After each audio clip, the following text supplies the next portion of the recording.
CBS News correspondent Natalie Brand joins us now from the White House with the administration's angle on all of this. Good morning again, Natalie. So what are we hearing from the administration on these freshly released jobs numbers? Because it's not sounding positive.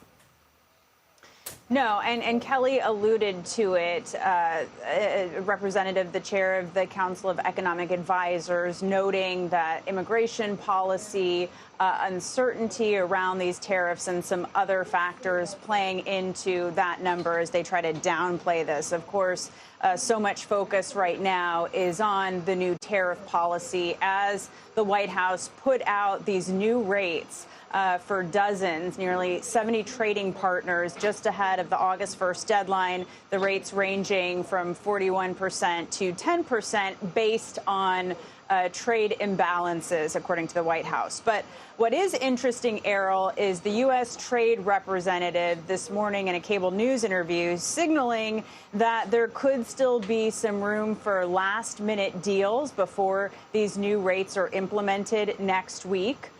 He said that he's getting a lot of texts from trade ministers, waking up to this news today. Here's more of what he told Fox Business.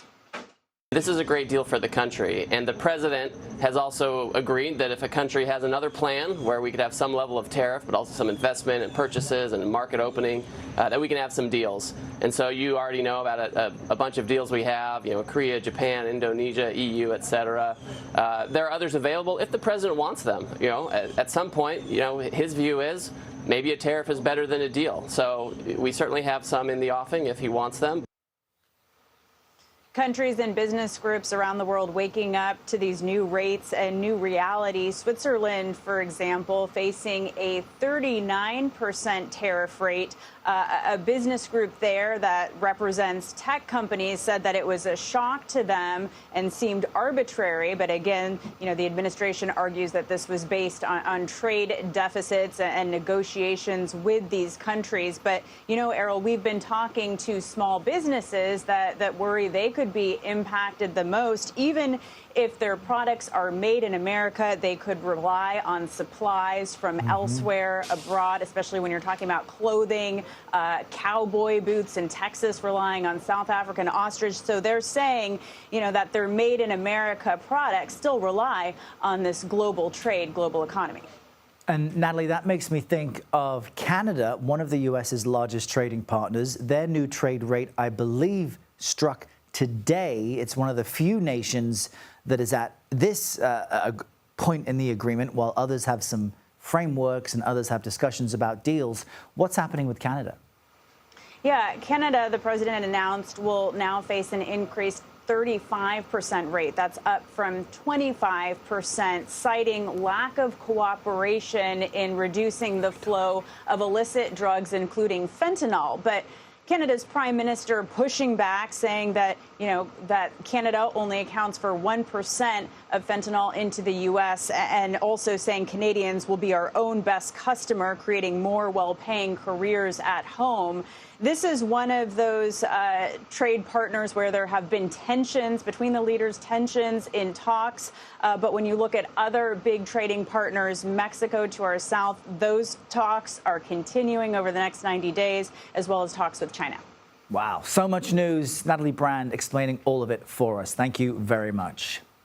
All right, we're going to walk over now because CBS News senior foreign correspondent Elizabeth Palmer is tracking international reaction from our London bureau. Liz, good morning to you once again. Just broadly speaking, it's been a couple hours since we last spoke. You said there weren't massive fluctuations, 3 hours ago. How do world markets appear now? Down pretty much universally, but not as much as people feared, partly because the market had built many of these tariffs in. For example, the European ones were announced at the weekend, and the UK's even before that. Now, the big exception Natalie mentioned is Switzerland.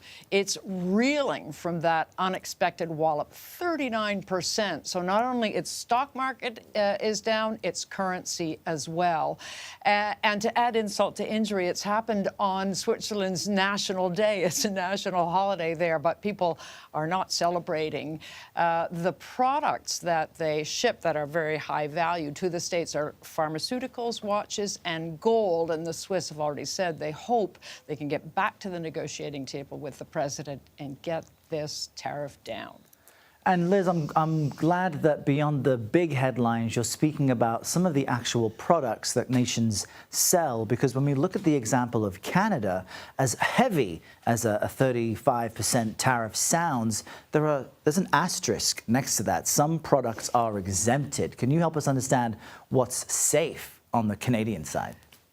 Well, most products are exempted from this 35% because they're protected under a trade agreement that's been in effect for years, the Canada-US-Mexico trade agreement, which the administration appears to be willing to continue to respect. So if you average out the whopping new tariff of 35 and then the low tariffs under that agreement, the average tariff rate would rise from about 5% to 6% on Canadian goods going to the United States. And as Mark Carney, the Canadian Prime Minister, has said, that's among the lowest tariff rate on any of the U.S.'s major trading partners. That said, lumber, steel, and aluminum are going to be hit by this 39%. So Canada supplies a huge amount of aluminum to the U.S. In fact, it's the largest supplier. That will be tariffed. And so anything in the States built with Canadian aluminum,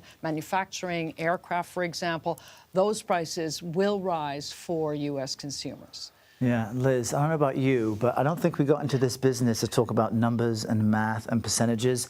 It's so confusing, but you've really helped clarify so much of it. My head is spinning. We just looked at the trade rates around the world. I appreciate you helping to break it all down for us, Elizabeth Palmer. I got to tell you, I don't think it's over yet. At least these fluctuations may go on, Yeah. so brace yourself. Indeed. Liz, we'll need the weekend at least to reset. Thank you so much. Great to see you.